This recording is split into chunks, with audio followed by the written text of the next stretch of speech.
नमस्कार दोस्तों, विप्र एस्ट्रोलॉजी में आपका बहुत बहुत स्वागत है। आप सबका बहुत बहुत सहयोग मिल रहा है। आप सब लोग चैनल को सब्सक्राइब कर रहे हैं, बहुत बहुत धन्यवाद।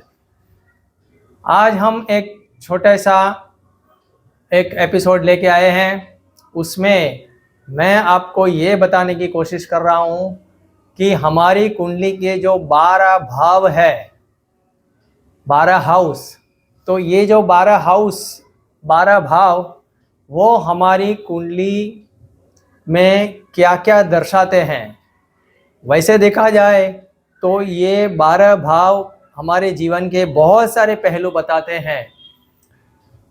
इसलिए एक एक भाव पे एक एक एपिसोड बन सकता है, लेकिन वो भी समय आएगा तो मैं उस पर भी मैं एपिसोड बनाऊंगा और डिटेल में जाएंगे। लेकिन आज का एपिसोड में सिर्फ एक ही एपिसोड में हम 12 के 12 भाव की जो बेसिक, जो मनुष्य जन्म लिया है तो उसका जीवन का वेदों के अनुसार मुख्यतः ध्येय क्या है, तो उसका मुख्य जो ध्येय है, उद्देश्य है, वो यही है कि उसको अंत में मोक्ष की प्राप्ति करनी है, ताकि वो फिर से जीवन मरण के चक्कर में आए नहीं। तो आइए मैं आपको ये 12 भाव के बारे में बेसिक जो है, फंडामेंटल, मुख्यतः जीवन के पहलू, वो समझाने की कोशिश कर रहा हूँ।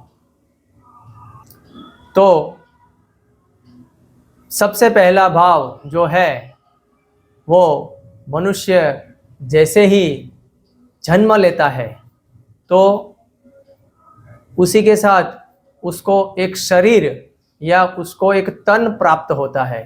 तो पहला भाव शरीर यानी तन दर्शाता है। अब शरीर आ गया तो उसको सस्टेन करने के लिए यानी बनाए रखने के लिए सबसे पहली ज़रूरियात है खाना यानी फूड। तो दूसरा भाव जो है वो हमारा खाना यानी अन्न दिखाता है, और उसके साथ ये हमारा मुंह भी दिखाता है, क्योंकि हम खाते मुंह से हैं। तो मुंह है और मुंह आ गया तो पूरा चेहरा भी आ गया। इसलिए दूसरा भाव खाना, मुंह और चेहरा, ये चीज़ें दिखाता है। अब खाने के लिए थोड़ा परिश्रम भी तो करना पड़ेगा। तो तीसरे भाव में उसका परिश्रम दर्शाता है, और परिश्रम ज़्यादातर हम कैसे करते हैं? हम अपने हाथों से करते हैं। तो हमारे हाथ भी तीसरा भाव दर्शाता है। हम अनाज उगाने के लिए, धान उगाने के लिए भी हम कड़ी मेहनत करते हैं, और भी सब कार्यों करने के लिए ज़्यादातर हम हमारे हाथों का उपयोग करते हैं।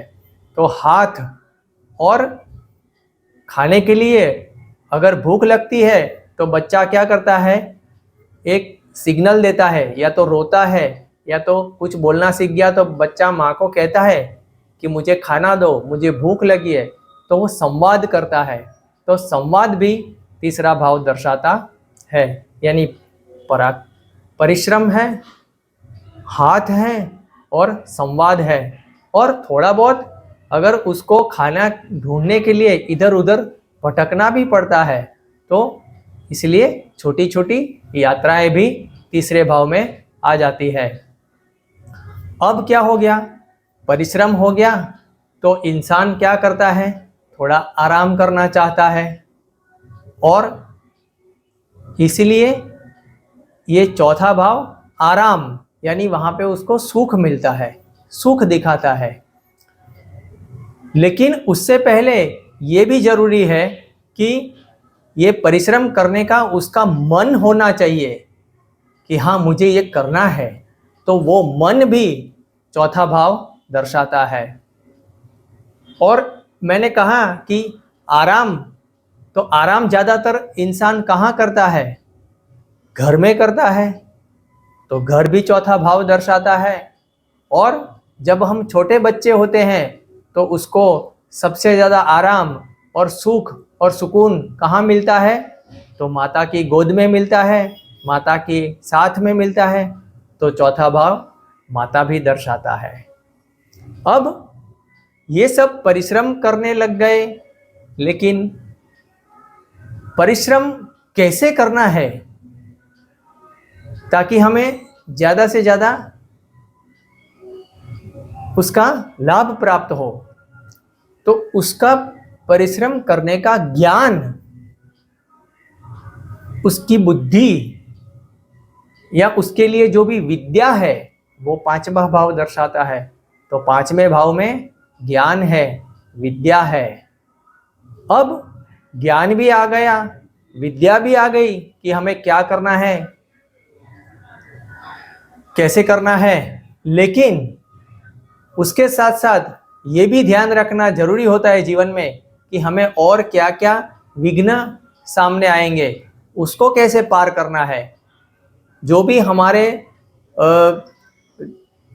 तकलीफें, हमारे शत्रुओं को, किन शत्रुओं का सामना करना पड़ेगा।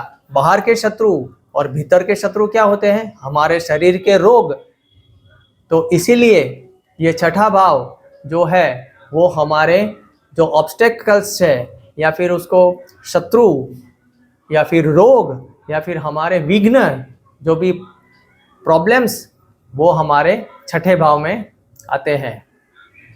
अब ये करने के लिए जीव ये सोचता है कि मैं अकेला तो कर रहा हूँ, लेकिन मुझे किसी का सहारा भी मिल जाए, साथ भी मिल जाए तो ज़्यादा बेहतर रहेगा। तो इसीलिए सातवें भाव में उसका साथीदार है, उसका जीवन साथी भी हो सकता है, उसका बिजनेस का साथी, बिजनेस पार्टनर भी हो सकता है। तो उसका जो साथीदार है वो सातवें भाव से दिखाता है। अब जो आठवां भाव है वो पाप भाव है। अब ये करते करते इंसान पाप कर बैठता है, तो वो सब पाप आठवें भाव में आ जाते हैं। और आठवें भाव में पाप इकट्ठा होने से आयुष्य की क्षति होती है। इसीलिए आठवें भाव में पाप देखा जाता है और आयु भी देखी जाती है। लेकिन अगर आठवां भाव इंसान ने जीत लिया और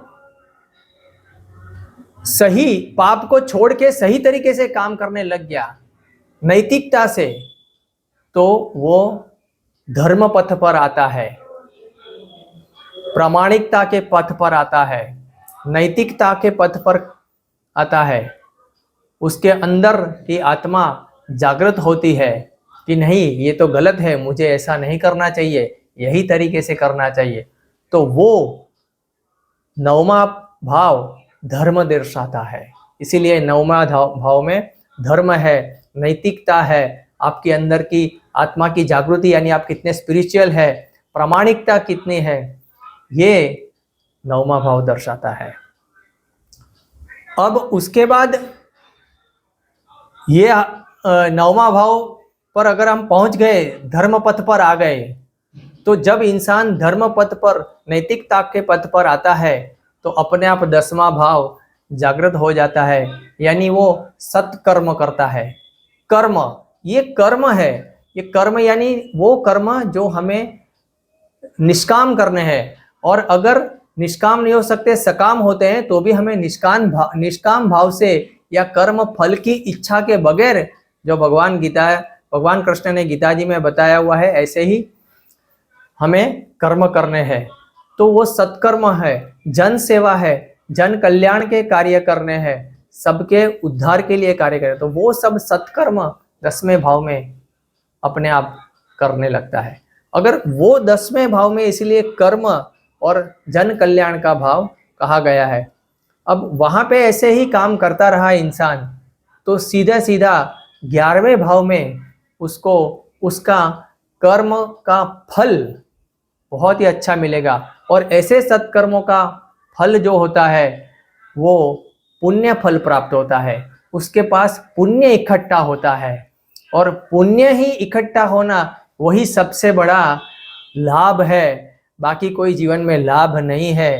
इसीलिए इसको 11वें भाव को लाभ भाव बोला गया है। और कर्मों का फल आपको जो मिल रहा है वो कर्म फल और लाभ भाव, और हमारी इच्छाओं पूर्ति का भाव, यानी हमें ये कर्म किया तो हमें इतना लाभ हुआ और हमारी ये इच्छा पूर्ति हुई, तो इसीलिए इच्छा पूर्ति का भाव। और सबसे बड़ी इच्छा पूर्ति यही होती है कि हमें ज़्यादा से ज़्यादा पुण्य इकट्ठा हो। तो अब 11वें भाव में हमें बहुत ही अच्छे पुण्य इकट्ठे हो गए और हमें पुण्य का बहुत ही लाभ मिल गया, तो वो जीव, वो आत्मा आखिरी भाव में क्या जाएगा, क्या करेगा कि अब मुझे ये सब जन्म मरण के चक्कर से मुक्त होना है, यानी वो मुक्त हो जाएगा, यानी तभी वो 12वें भाव में मोक्ष को प्राप्त करेगा। इसीलिए 12वें भाव से मोक्ष देखा जाता है।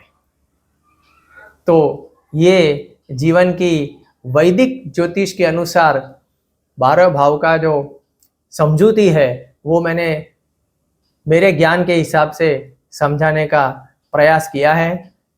आशा रखता हूँ आप सब लोगों को बहुत पसंद आया होगा।